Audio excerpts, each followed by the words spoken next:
Eu defendo um Congresso fiscalizador do Poder Executivo. Então eu quero mais é que os ânimos estejam acirrados e vigilantes. Eu não acho isso deletério aí para a nossa democracia. Agora eu queria fazer algumas observações, porque essas falas do Maia, elas foram extraídas de eventos do BTG Pactual, né, um grande banco de investimentos, e também em eventos de um evento da Fundação Lehman. E aqui eu queria colocar um breve comentário, muita gente me pergunta sobre isso. A Fundação Lehman, ela financia bolsas de estudo e programas voltados aí à gestão pública e ao impacto social, né? O Jorge Paulo Lemann, que é fundador, ele está entre os 50 homens mais ricos do mundo, né? A fortuna dele é superior aí a 20 bilhões de dólares.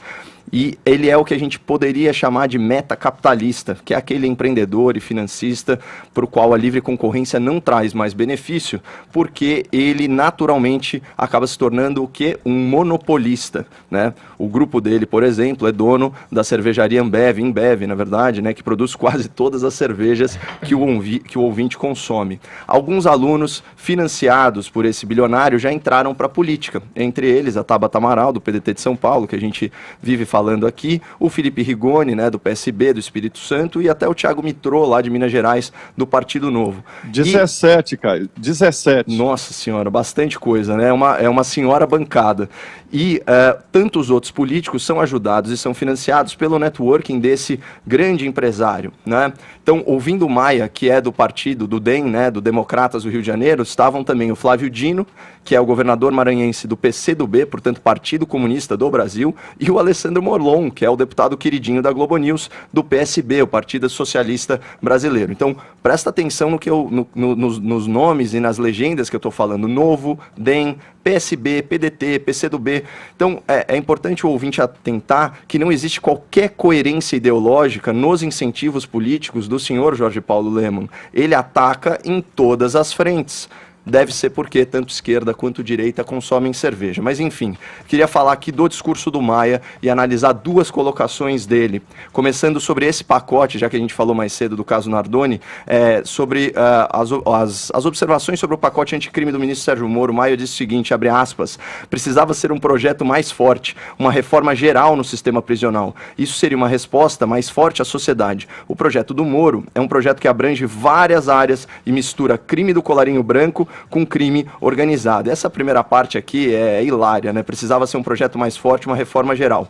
Um projeto de menor alcance, que eu saiba, nunca exclui um projeto mais abrangente. Pelo contrário, ele é muito mais fácil de ser aprovado. Inclusive, a legislação proposta pelo ministro Sérgio Moro no pacote anticrime, ela era infraconstitucional. Portanto, não era uma proposta de emenda à Constituição. Tinha tramitação simples. Mesmo assim, né? Rodrigo Maia justifica a criação de um grupo de trabalho que ficou 90 dias sentado em cima desse projeto, simplesmente para fazer o quê? Para fatiá-lo e desfigurá-lo. O ouvinte sabe, né, que esse grupo de trabalho, ele tirou a tipificação do Caixa 2 como crime do Código Penal. Então, assim, a gente sabe também que bom é inimigo do ótimo. Se nem isso vocês conseguem aprovar, presidente Maia, imagina uma reforma robusta. E aí teve o arremate da frase, que também é excepcional. Mistura crime do colarinho branco com crime organizado.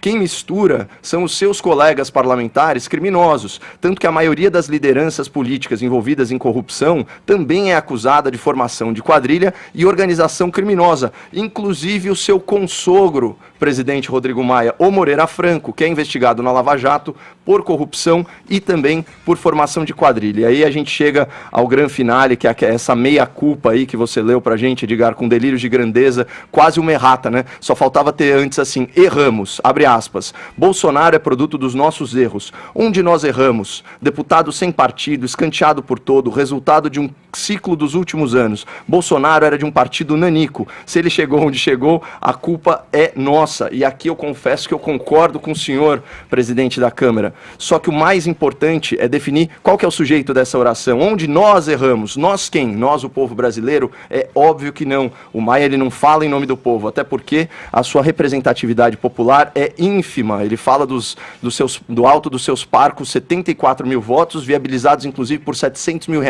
de dinheiro dinheiro público do fundo eleitoral. Então, quando o Maia fala nós, ele fala dos políticos, especialmente aqueles que ele conhece bem, seja por afinidade, seja por grau de parentesco, ou seja pela experiência de quem está no seu 6º mandato parlamentar. Ele fala dos políticos que já estavam lá, ele fala dos políticos fisiológicos do Centrão, ele fala, em essência, dos políticos profissionais. Portanto, Bolsonaro é produto dos nossos erros, onde nós erramos, está falando desses caras. E vocês erraram roubando e deixando roubar. E olha, roubaram tanto embaixo do nariz dos senhores, senhor presidente, que mesmo no país que inventou aquela expressão infeliz de rouba mais faz, o povo se cansou da roubalheira de vocês. Então, quando o senhor fala, se ele chegou onde chegou, a culpa é nossa, eu concordo parcialmente. Não acho que é o caso do senhor se sentir tão importante, porque o presidente tem seus méritos. Mas parte da culpa por Bolsonaro é dos ladrões da República, porque entre os presidenciáveis, ele era aquele